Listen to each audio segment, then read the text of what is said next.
शुक्लां विचारसार परमा शुक्लां विचारसार परमा आद्यां जगद्व्यापिनी वीणा पुस्तकधारिणी अभयदां जाड्यान्धकारापहा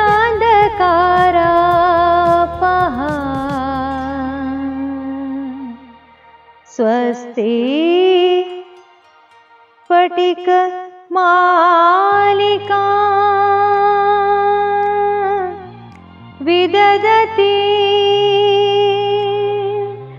पद्मासने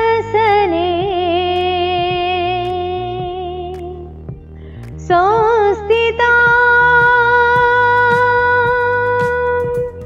वन्दिता परमेश्वरी भगवती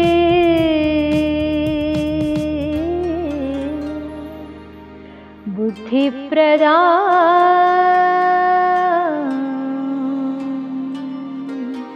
शारदा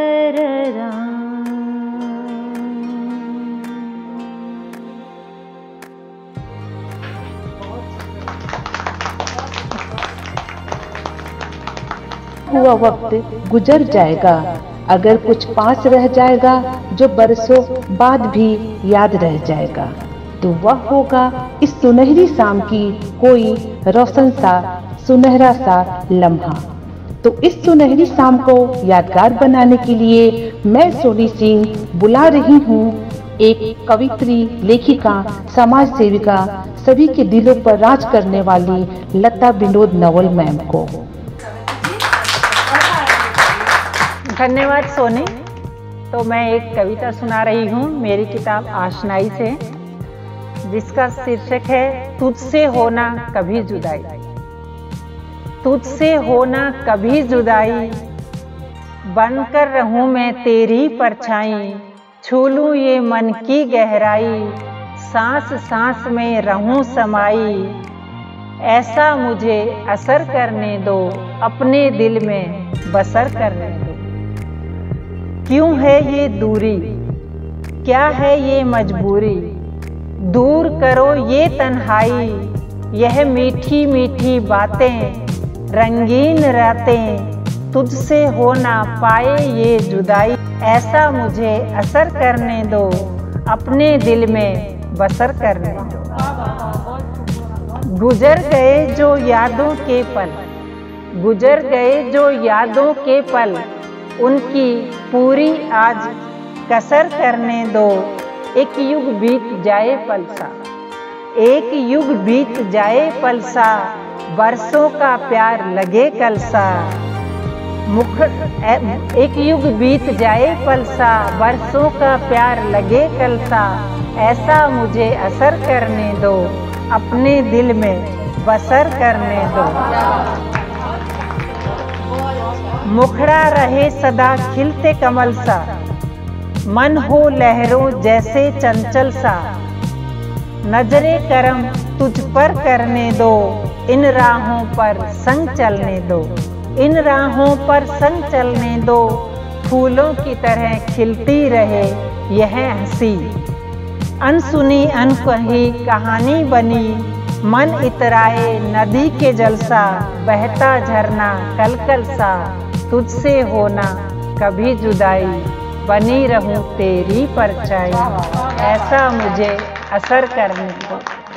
दिल हो जाए गीत गजल सा, दिल हो जाए गीत गजल सा, संगम हो जाए मन से मन का, बनी रहूं तेरी परछाई, सांस सांस में रहूं समाई, ऐसा मुझे असर करने दो, अपने दिल में बसर करने दो।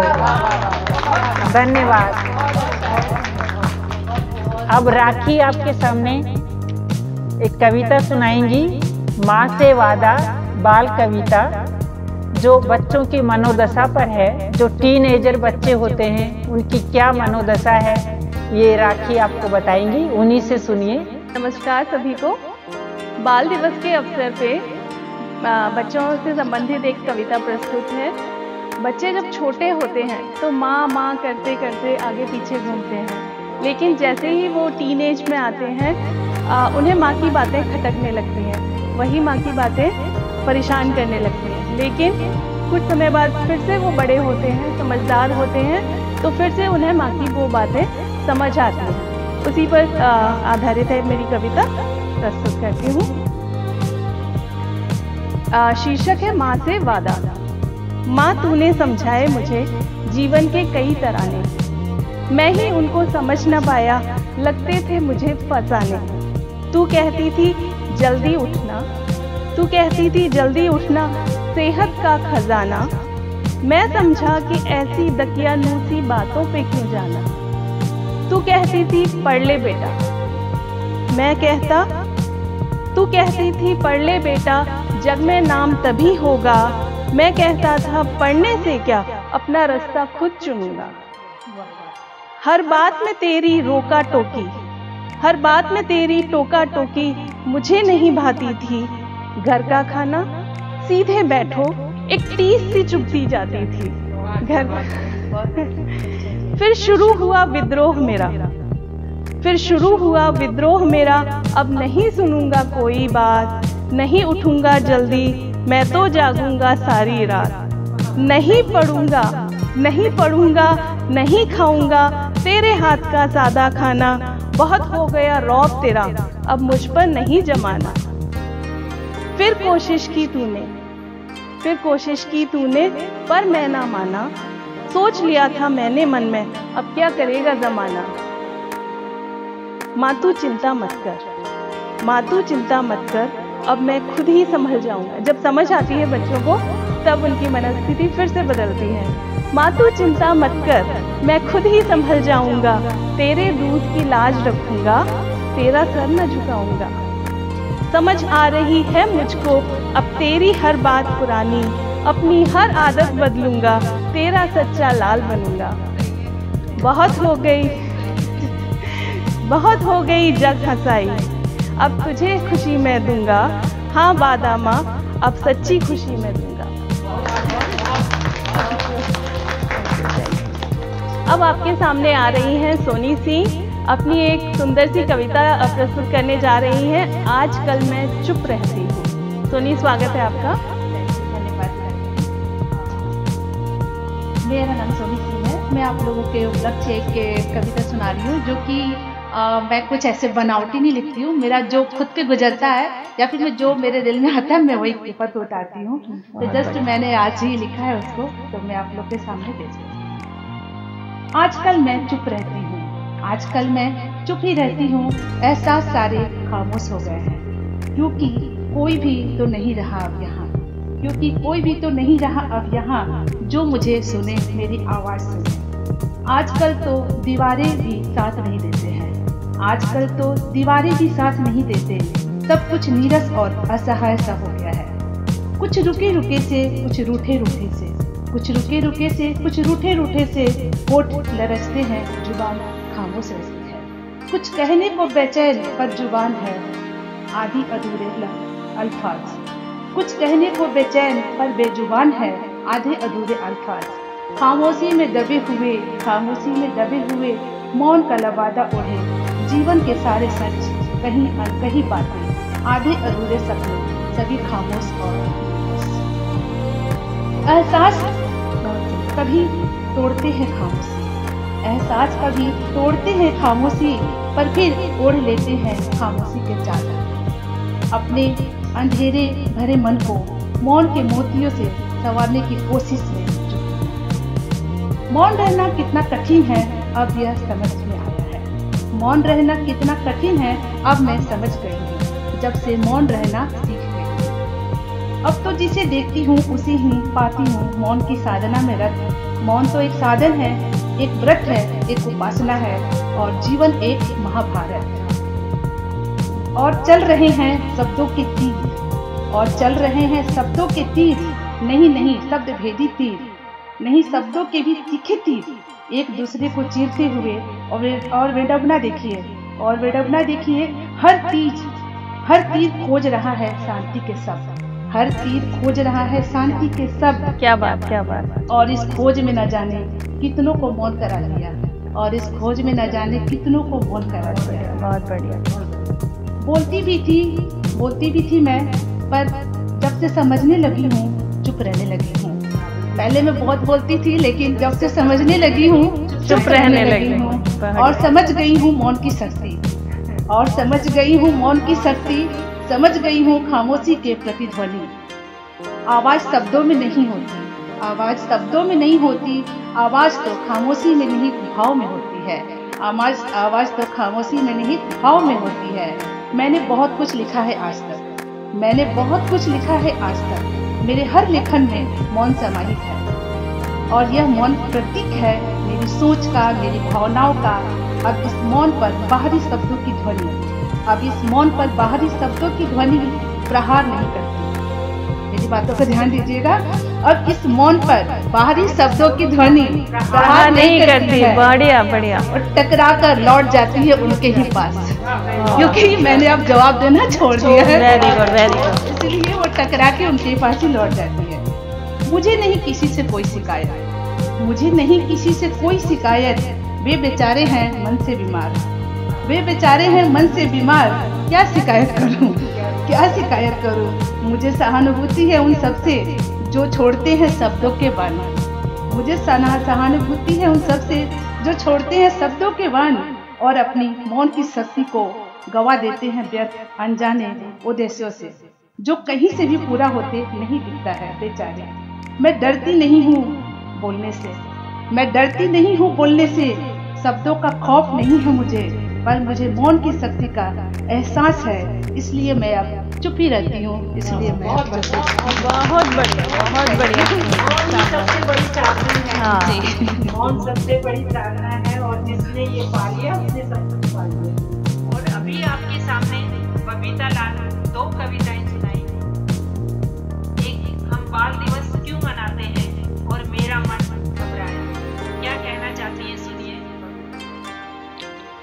मैं आप लोगों को अपनी लिखित कविता बाल दिवस हम क्यों मनाते, आजकल के बच्चे को ये पता नहीं है, तो एक बच्चे पूछ रहे हैं, तो उस एक कविता मैं आप लोगों को सुना रही हूँ।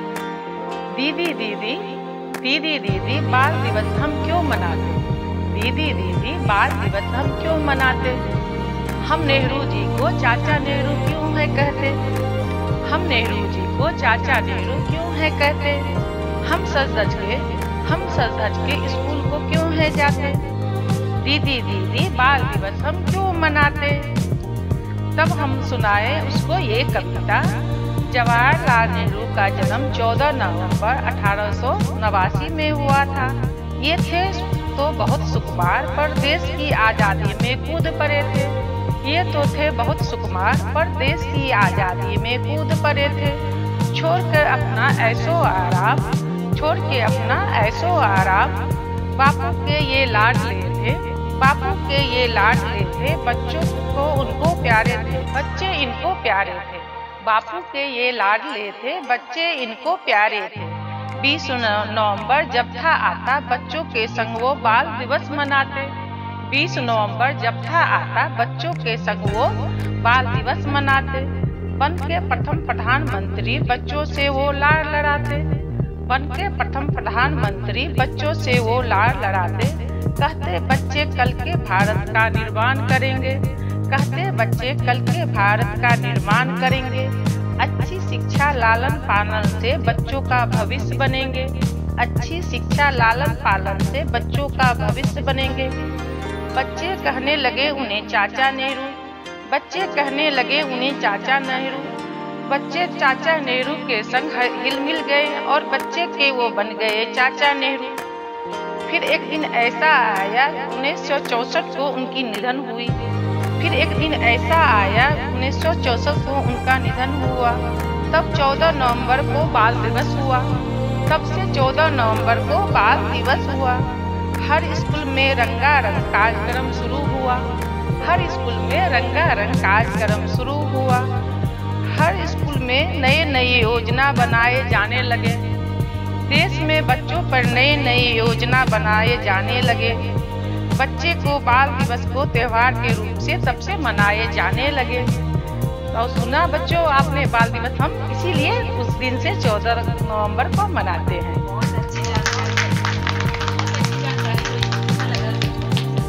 और एक कविता मेरे घर में घटित कविता है। बुलबुल का एक छोटा सा बच्चा अपने घोंसले से नीचे गिर गया था।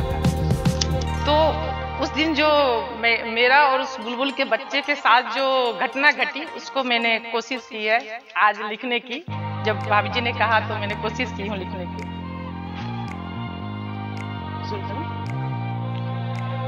एक दिन मेरा मन घबराया, एक दिन मेरा मन घबराया, जब बुलबुल के बच्चे को अपने आंगन में पाई। एक दिन मेरा मन घबराया, जब बुलबुल के बच्चे को अपने आंगन में पाई। बुलबुल का एक बच्चा पेड़ के ऊपर से गिरा हुआ था। बुलबुल का एक बच्चा अपने घोंसले से नीचे गिरा हुआ था।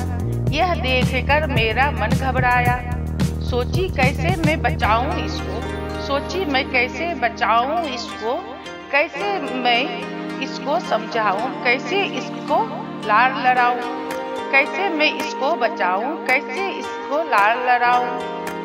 यह सोचकर मैं घबराई। इधर उधर मैं भाग रही थी, इधर उधर मैं भाग रही थी, उसको हाथ में लिए हुए थी। इधर उधर मैं भाग रही थी, उसको हाथ में लिए हुए थी।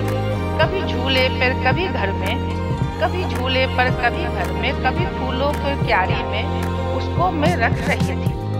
कभी झूले पर कभी घर में, कभी उसको फूलों की क्यारी में मैं रख रही थी। पर ताक लगाए बिल्ली एक बैठी वहीं पर थी। पर ताक लगाए बिल्ली एक बैठी उन्हीं के पास में थी। यहाँ वहाँ जहाँ भी रखती बिल्ली उसके ताक में रहती। यहाँ वहाँ मैं जहाँ भी रखती बिल्ली उससे ताक में रहती। यह देख के मेरा मन घबराया, मेरी आंखें भर आई। यह देख के मेरा मन घबराया, मेरी आंख भर आई। कैसे इसकी जान बचाऊं कुछ भी मेरे समझ न आई। कैसे इसके जान बचाऊं कुछ भी मेरे समझ न आई। तब मैं बुलबुल के बच्चे को एक भाभी के घर ले आई। तब मैं बुलबुल के उस बच्चे को एक भाभी के घर ले आई, जहाँ पर थे बहुत चिड़िया के बच्चे, जहाँ पर थे बहुत चिड़िया के बच्चे। उसमें वो भी पल जाएंगे, उसमें वो भी पल जाएंगे। पर घर आकर मैंने यह देखी, पर घर आके मैंने यह देखी, बुलबुल का जोड़ा चींची करके शोर मचा रहा था। पर घर आकर मैंने देखी, बुलबुल का बच्चा शोर मचा रहा था। अपने बच्चे को इधर उधर वो ढूंढ रहा था, अपने बच्चे को वो इधर उधर ढूंढ रहा था। उसको मैं कैसे समझाऊं, उसको मैं कैसे समझाऊं, कैसे उसको बात बताऊं। मेरी मन की ये प्रार्थना मैं उसको कैसे समझाऊं। तुम्हारा बच्चा है सुरक्षित, तुम्हारा बच्चा है सुरक्षित, यह सोचकर मेरा मन घबराया। मैं रो रही थी, बच्चे को लिए तड़पते बुलबुल के जोड़ों को देख के मेरा मन भर आया। बच्चा अपनी मम्मी पापा से दूर हो गया था। यह देख के मेरा मन घबरा रहा था, मेरा मन बहुत जोरों से रो रहा था। पर एक दिन ऐसा भी आया, पर एक दिन ऐसा भी आया जब बच्चा वो बड़ा होकर आसमान में खेल रहा था। जब वो बच्चा बड़ा होकर आसमान में खेल रहा था, यह देखकर मेरा मन हर्षाया, यह देखकर मेरा मन हर्षाया। बुलबुल के पास वो गया था, बुलबुल के पास वो गया था। बुलबुल अपने बच्चों को देखकर फिर से जोर जोर से शोर मचा रहा था। बुलबुल अपने बच्चों को देखकर फिर से वो जोर जोर से शोर मचा रहा था, मानो मुझको आशीष दे रहा था, मानो मुझको आशीष दे रहा था। यह घटना मुझको सीख दे गई, यह घटना मुझको सीख दे गई कि कई बार ऐसे समय भी आते, कई बार ऐसे समय भी आते जब अपनों को अपनों से दूर होना पड़ता है। कई बार ऐसे समय भी आते जब अपनों को अपनों से दूर होना पड़ता है। बड़ा मन कठिन बड़ा मन कठोर करके अपने बच्चों को अपने से दूर रखना पड़ता है। बड़ा मन कठोर करके अपने बच्चे को अपने से दूर रखना पड़ता है। पर जब वो बच्चा बड़ा आदमी बनकर जब अपने घर को आता है, जब वो बच्चा बड़ा आदमी बनकर अपने घर को आता है, तब दिल फूले नहीं समाता है। एक दिन मेरा मन घबराया जब बुलबुल के बच्चे को अपने घर में गिरा हुआ मैं पाया। हर परिस्थिति में हम इसको समझ लें कि वक्त कभी भी कैसा हो जाए, मन को थोड़ा धैर्य देके हम ये दिल को समझाएं कि कुछ दिनों की दूरी है, फिर तो मिलना हमें जरूरी है,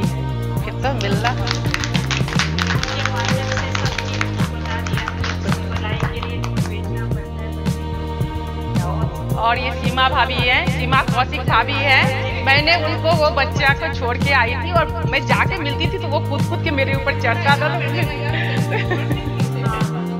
तो ये हकीकत में हुआ था। आदरणीय लता मैम और यहाँ पर उपस्थित सभी लोगों को मेरा प्यार भरा नमस्कार। मेरा नाम अंकिता मिश्रा है। मैं वाराणसी से हूँ, यूपी, उत्तर प्रदेश। मैंने हमेशा चांद और चांदनी के प्यार के बारे में ही सुनी है बातें, बहुत बार सुनी है। बहुत लोग बातें करते हैं। मेरे मन में आया, क्या कभी इनके बीच में लड़ाइयाँ नहीं होती? क्या कभी इनके बीच में कोई मनमुटाव नहीं आता? ये भाव रख के ही मैंने अपनी एक कविता लिखी, जिसका शीर्षक मैंने दिया है चांदनी की टकरार। आपके सामने पेश करती हूँ। चांद से पूछने चांदनी चल पड़ी, चांद से पूछने चांदनी चल पड़ी, बिन तेरे क्यों मैं ठहरती नहीं। चांद से पूछने चांदनी चल पड़ी, बिन तेरे क्यों मैं ठहरती नहीं। क्यों है ना तेरे बिना वजूद कोई मेरा, क्यों है ना तेरे बिना वजूद कोई मेरा, क्यों नहीं रहती मैं तुझसे दूर कहीं। चांद से पूछने चांदनी चल पड़ी, बिन तेरे क्यों मैं ठहरती नहीं। चांद ने दिया चांदनी को बहुत ही सम्मान, चांद ने दिया चांदनी को बहुत ही सम्मान, फिर भी था उसकी बातों से हैरान और परेशान। चांद ने दिया चांदनी को बहुत ही सम्मान, फिर भी था उसकी बातों से हैरान और परेशान। चांदनी करती रही चांद पे सवालों के बौछार, क्योंकि हम लोग जानते हैं कि फीमेल लोग जल्दी मानती नहीं है, वो अपनी बातों को मनवा के ही रहती हैं। चांदनी करती रही चांद पे सवालों के बौछार, और चांद की नजरों में था उसकी प्रियतमा के लिए बस प्यार। चांद से पूछने चांदनी चल पड़ी, बताओ बिन तुम्हारे मैं ठहरती क्यों नहीं। चांदनी की बातें भी थी बड़ी बड़ी, चांदनी की बातें भी थी बड़ी बड़ी, अपने सवालों के जवाब पाने को वो चांद के सामने थी खड़ी। चांदनी की बातें भी थी बड़ी बड़ी, अपने सवालों के जवाब पाने को वो चांद के सामने थी खड़ी। चांद से पूछने चांदनी चल पड़ी, बिन तेरे क्यों मैं ठहरती नहीं। चांदनी की नजरों से प्यार की बरसात, चांद सिर्फ प्यार ही करता रहा शुरू से लेके लास्ट तक। अभी भी वो सिर्फ चांदनी को समझाने की कोशिश ही कर रहा था। चांदनी की नजरों से प्यार की बरसात, तब चांदनी ने जाना चांद के दिल में है क्या बात। समझ गई चांदनी चांद के दिल का प्यार, आखिर में समझ गई चांदनी चांद के दिल का प्यार। कसम ली उसने कि नहीं करेगी फिर कभी वो अपने चांद से टकरार। कसम ली उसने कि नहीं करेगी फिर वो कभी अपने चांद से टकरार। उन दोनों की टकरार में भी जैसे झलक रहा था प्यार। उनका प्यार ही तो है हमारी चांदनी रातों का आधार। चांद से पूछने चांदनी चल पड़ी, बिन तेरे क्यों मैं ठहरती नहीं। चांद के प्यार के धागे में बंधी वो चांद की ओर बढ़ी। चांद और चांदनी की लड़ाई भी थी उनके प्यार की ही एक कड़ी। चांद से पूछने चांदनी चल पड़ी, बिन तेरे क्यों मैं ठहरती नहीं। मैं दूसरी कविता अपनी कहना चाहूंगी लड़कियों के बारे में। 7 फेरे कहते हैं ना, लड़कियों की एक जिंदगी शादी के पहले होती है और दूसरी जिंदगी शादी के बाद होती है। पूरी तरीके से बदली हुई जिंदगी, जिसके बारे में शायद वो तैयार रहती भी हैं, नहीं भी रहती हैं, लेकिन उनकी स्थिति जो होती है ना, वो शायद सिर्फ हम लड़कियां ही समझ सकती हैं। हो गए फेरे 7, पड़ गया मांग में सिंदूर। हो गए फेरे 7, पड़ गया मांग में सिंदूर। अब अपने घर को मायका और ससुराल को घर बुलाएगी। देखो कैसे वो अपना नया घर बसाएगी।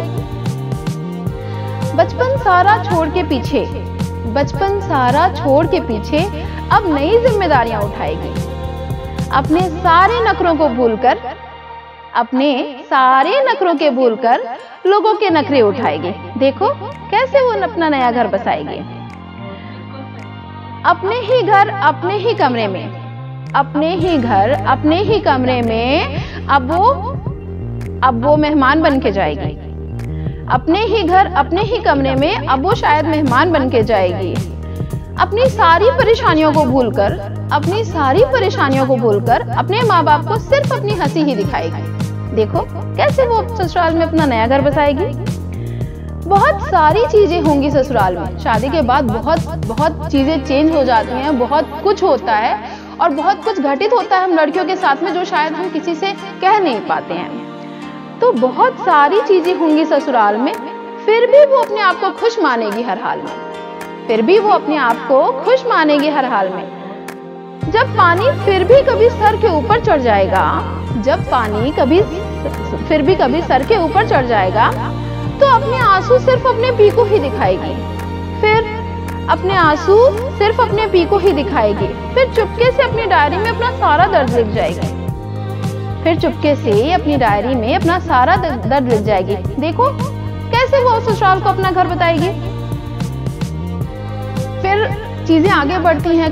कुछ बहुत ही खुशनसीब लड़कियां होती हैं जिन्हें बहुत अच्छे सास ससुर मिल जाते हैं एज अ पेरेंट्स, उनके माँ बाप की तरह। लेकिन कुछ लोग होते हैं जिनकी किस्मत अच्छी नहीं होती, उनको बहुत सारी ताने सुनने को मिलते हैं। ये लाइनें उसी से संबंधित हैं। तेरी माँ ने कुछ सिखाया नहीं, तेरी माँ ने कुछ सिखाया नहीं, तेरे बाप ने दिया ही क्या है। तेरी माँ ने कुछ सिखाया नहीं, तेरे बाप ने दिया ही क्या है।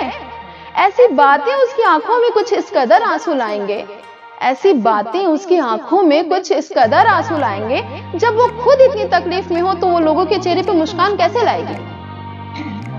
अब तुम बताओ वो कैसे ससुराल को अपना घर बनाएगी। संस्कार में होता है कि वो जीत के रहती हैं, वो कुछ भी कर लो आप, वो लड़ी रहेंगी, डटी रहेंगी, वो पीछे नहीं हटेंगी। नहीं आप ऐसे हो तो भी मैं आपका दिल जीतूंगी। लेकिन फिर भी वो हार नहीं मानेगी, लेकिन फिर भी वो हार नहीं मानेगी, अपनी कोशिशों से अपना नया परचम लहराएगी। लेकिन फिर भी वो हार नहीं मानेगी, अपनी कोशिशों से अपना नया परचम लहराएगी। लेकिन इतनी जिद्दोजहद के बाद, लेकिन इतनी जिद्दोजहद के बाद जब थोड़ी सी जगह मिली है दिलों में, जब इतनी जिद्दोजहद के बाद इतनी थोड़ी सी जगह मिली है दिलों में, तो वो इतनी सी जगह में अपना पूरा संसार कैसे बसाएगी। अब तुम सोचो और मुझे बताओ, एक लड़की ससुराल को अपना घर कैसे बताएगी। Thank you so much, thank you. अभी रानू आपके सामने अपनी कविता लेकर प्रस्तुत है, बच्चे भगवान का स्वरूप और तेरी यादें। तो देखिए क्या सुनाती हैं, अभी सुनिए रानू। धन्यवाद मैम आपका। नमस्कार, मैं रानू रावल। मैंने ये जो कविता है ये तब लिखी थी जब कोरोना काल चल रहा था। हम सब अपने अपने बच्चों को कितना संभाल के रख रहे थे, लेकिन जब मैं यहाँ से ट्रेवल की कोरोना काल में तो मैंने गरीबों के बच्चों को देखा। उनके पास तो कुछ भी नहीं था, वो तो रास्ते में ऐसे ही चल रहे थे। क्या उन्हें कोरोना नहीं हुआ होगा?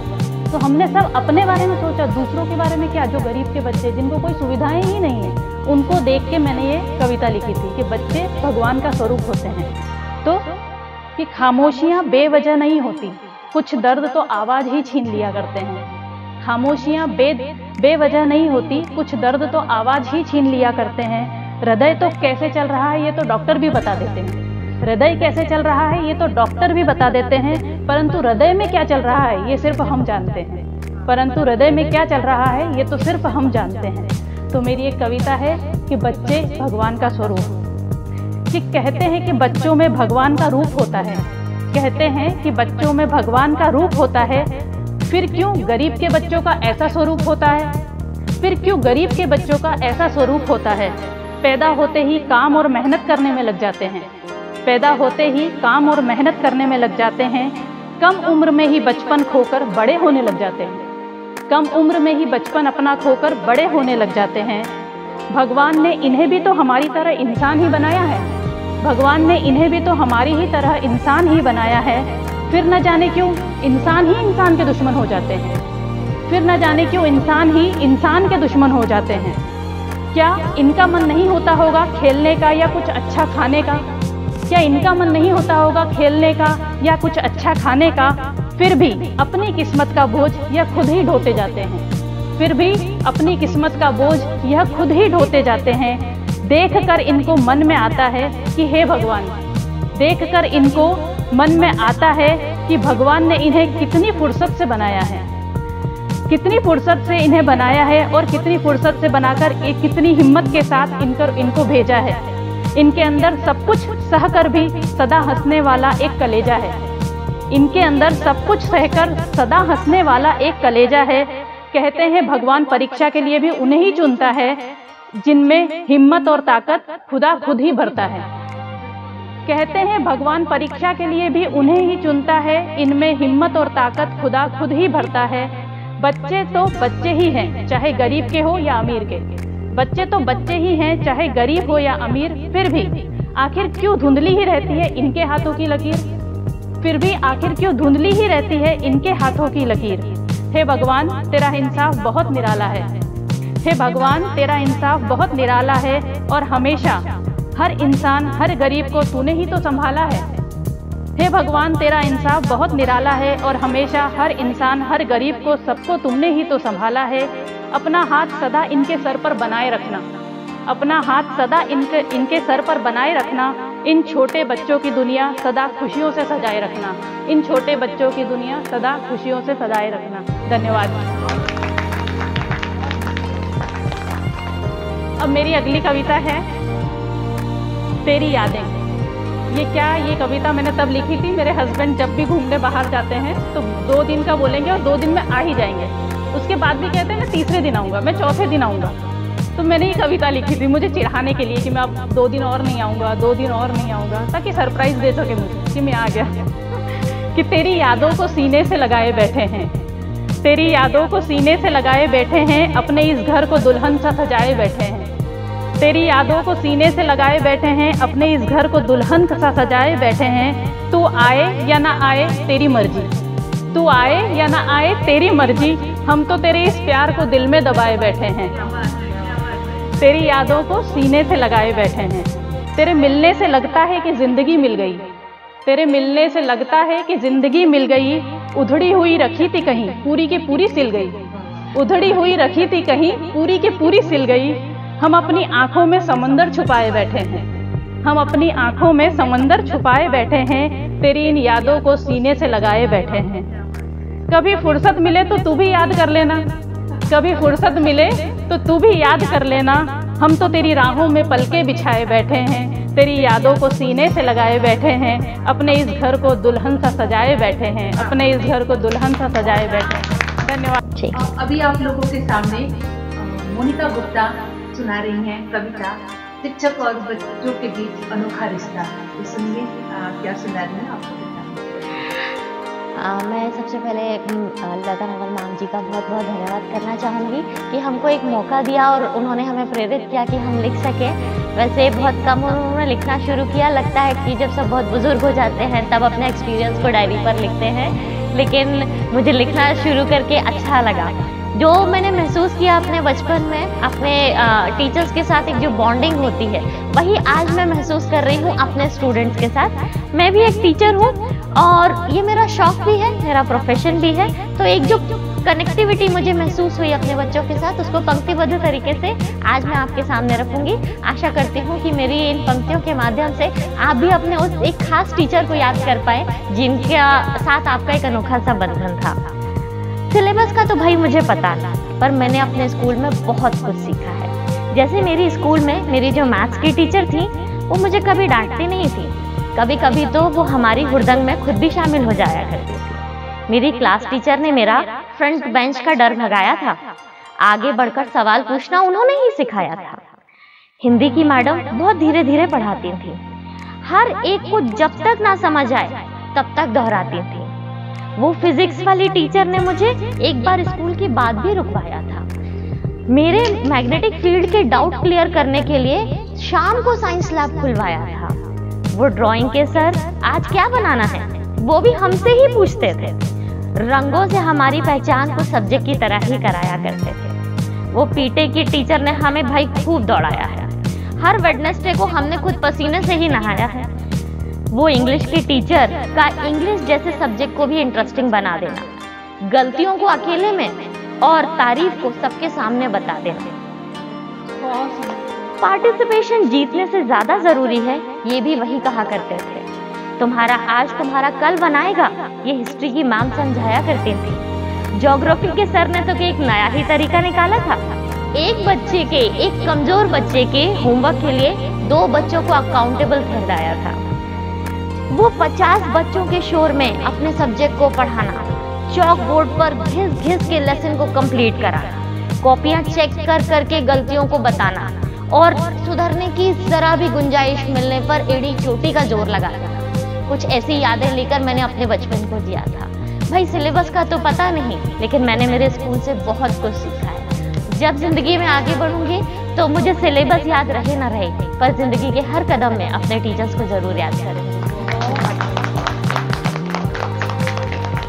अब आप लोग के सामने विनीता मिश्रा कविता सुनाएंगी, जो मेला और बाल मजदूर शीर्षक है। तो आप लोग कविता सुनिए, उनका विनीता सुनाए। धन्यवाद सोनी जी। मैं सबसे पहले इस मंच को नमन करती हूँ, लता मैम को नमन करती हूँ, जिन्होंने ये मौका दिया कि मैं 2-4 लाइन बोल सकूँ। आप सभी को मैं बाल दिवस की हार्दिक शुभकामनाएं देती हूँ। देश तो आज़ाद हो गया, लेकिन देश की स्थिति क्या है वो मैं अपने नज़रिए से आपको बताती हूँ। मेरी कविता है बाल मजदूरी। चुन्नू मुन्नू रामू श्यामू, चुन्नू मुन्नू रामू श्यामू अपना बचपन खो देते हैं।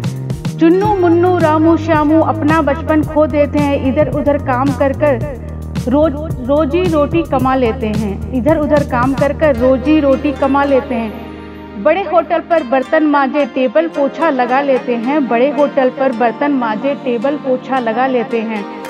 माँ बाबा को का भी काम में हाथ बटा देते हैं। माँ बाबा का काम में हाथ बटा देते हैं।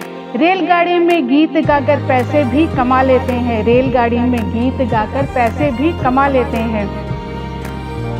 नेता हमारे बड़े बड़े वादे करते, नेता हमारे बड़े बड़े वादे करते, देश को चमका देंगे, देश को चमका देंगे, देश में रोजगार ला देंगे, देश में रोजगार ला देंगे। कभी बच्चों में ध्यान न जाता, कभी बच्चों में ध्यान न जाता, बाल मजदूरी अभिशाप बन जाता, बाल मजदूरी अभिशाप बन जाता। इनका बचपन कहीं खो जाता है, इनका बचपन कहीं खो जाता है।